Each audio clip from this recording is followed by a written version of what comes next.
guys, welcome to Clockwork Noodles for another breakdown of Undead Girl Murder Farce, episode number 11. There is only one more episode to go now. It's making me nervous, guys, because I don't know how we're going to wrap this show up. Next week's episode is going to happen on time, but I am flying out the morning after, so I'm going to be putting it up. It might be a little shorter.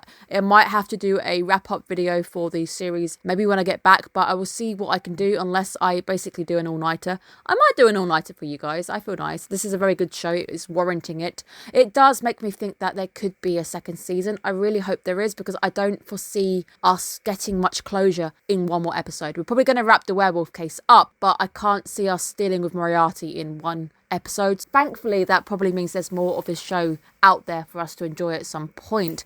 If you are not subscribed, please consider subscribing. The overview of the full season is up already. My end of season will go up when I get back from Madrid. Everything's going to be bumped about a little bit. It's not too bad. I think it's actually quite good timing when it comes to me flying out. But thank you guys so much for your continued support. It's been a very slow season, so hopefully we can get back on track with the full season drawing in as the world gets a little bit cooler. It's been very hot over here. I've been melting. There's been nothing but like heat wave after heat wave. We had a very bad summer and then suddenly it got unbearable. I haven't been able to sleep for a few nights.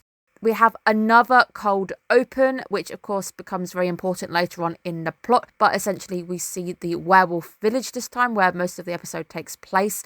And we can see Rosa being tried by the granny. Team Royce are really bugging me. I'm not a fan of them. I can't be a fan of them. The fact that they're actively shooting at Team Cage as well. They're also just really irritating. Seemingly that they are going to be with us for a little bit, so we are stuck with them regardless. Shizuka is still missing, and obviously that allows us to have a flip side to the village a little bit later on.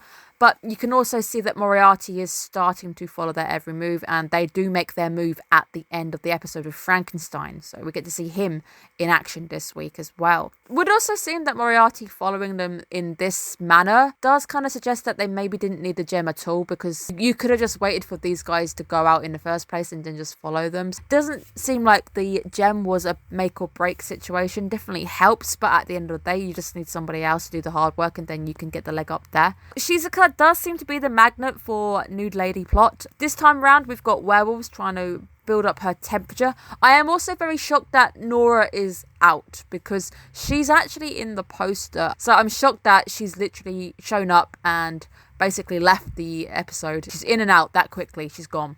So the village of the werewolves is not quite as I expected. It looks a little bit more chilled. It's basically the mirror version of the human world, which I found quite fascinating. Day is night, basically, and nobody's married. It's just essentially like a pack of dogs. Everybody is one big community. Polygamous, maybe, if that's the word I'd be looking for.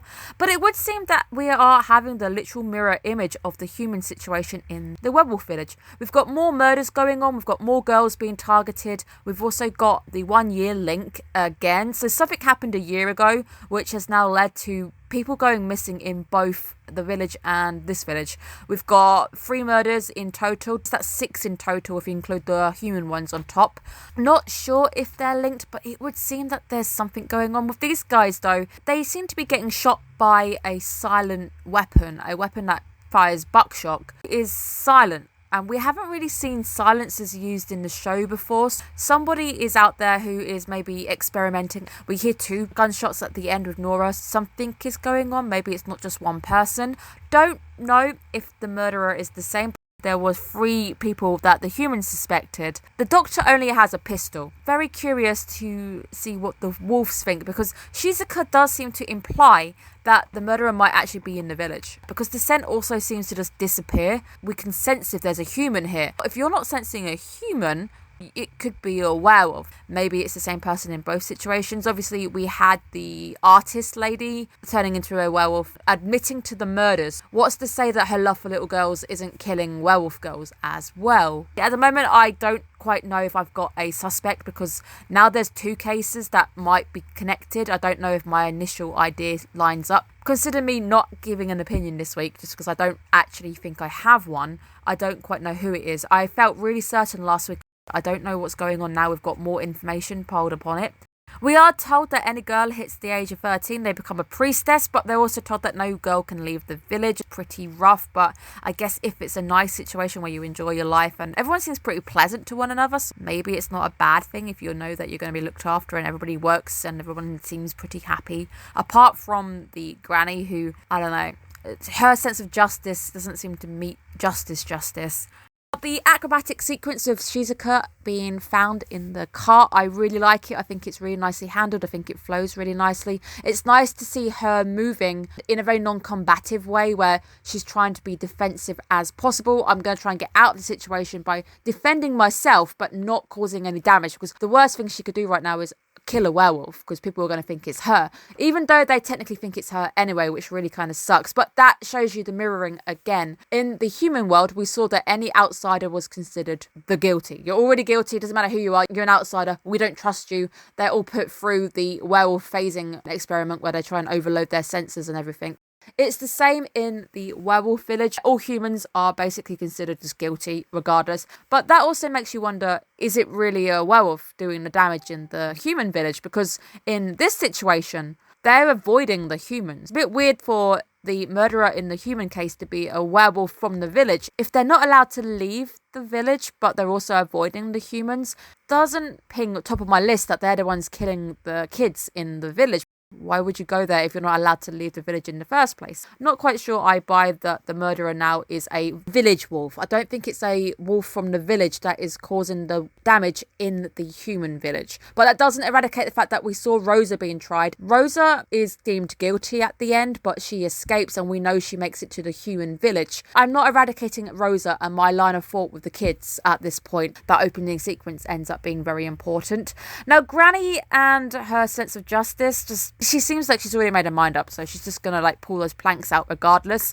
The visual of the cage around Shizuka is very nice because essentially she's just trapped, and that makes her think of Aya. I like the fact that it is the same cage that Aya is in. Doesn't really matter how she answers, she's already doomed. That of course was the case with Rosa, that we see Rosa being doomed in the end. Would like to know exactly what led to the events of Rosa being tried, why Granny felt it was necessary to deem her as unjust.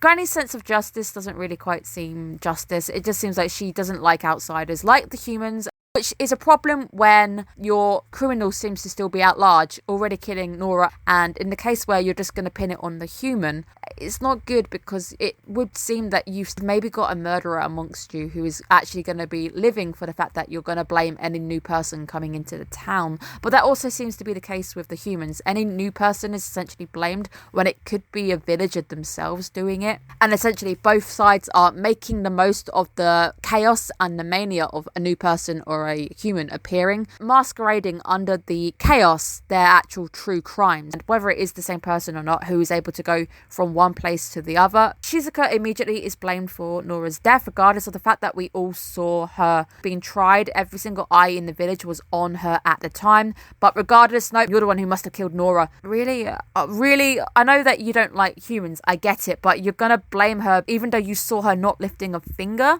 It's irritating. I felt really bad for Shizuka, and that the fact that she tries to do her best at being a detective, but she's not a detective, it's Aya's job. She was able to work out that this isn't actually what it seems to be, but I can't link up the dots. She can't figure out exactly why. Again, the gun that makes no sound is the culprit, killed after getting out, having her bath, and then moved into that position.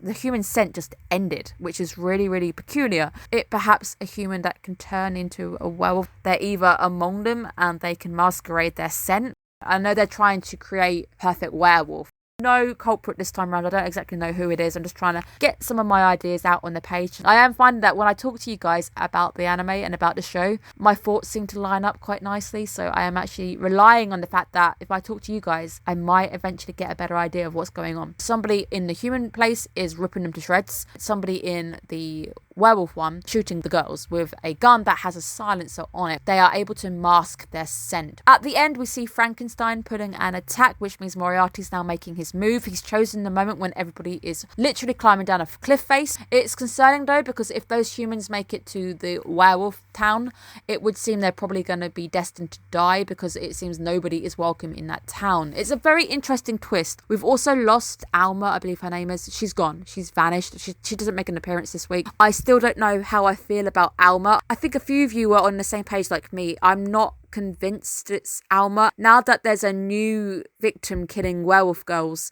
and it's with a gun, the scent disappears. I'm suspicious. I don't know if Granny is to blame. I wanted to blame her, but I'm just angry at her. I think I'm trying to blame her because she's not listening to justice, and she seems to have her own version of justice, because she could basically be guilty, but you'd never know, because she's in charge of doling out justice. It's like a corrupt police system in a sense. The people at the top are corrupt. I think it's a very interesting episode. I'm very excited with the route that we've taken. This is a show that I really am happy to have picked up with you guys. I didn't really know what to expect. I knew it was going to be good, but I was expecting them to drop the ball.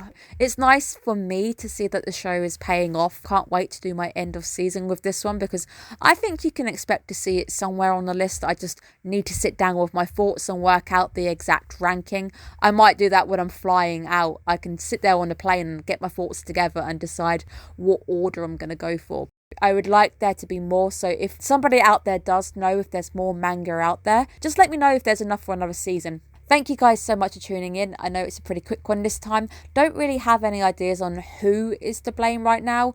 I like my theories for last week, but I don't know if I can apply them to this week's extended knowledge. The new knowledge that's come to light might change things a little bit. I don't know who I want to blame. I don't think it is the doctor now. I thought it was, but maybe it's not. Or maybe there's a group of people who are in on it. The village chiefs of both of them are to blame, perhaps. It will be interesting to see the outcome, which we're going to find out next week, so very exciting. What do you guys think? Does anybody have any hunches with what's actually going on? Definitely think that the murders are connected. They're just being killed in two different ways, which is making me go, don't think it's the same person, because normally when it comes to murderers, they do tend to use relatively the same method. Most of the time they'll have telltale traits, which is what ends up getting them caught in the end, unless this person is very, very smart and they're using different kill methods. It will be interesting to see what you guys think in the comments, whether you've noticed something, or maybe I missed something out this episode, because it was a very different paced episode. I was so focused on looking at the village of the werewolves, looking out for hints, that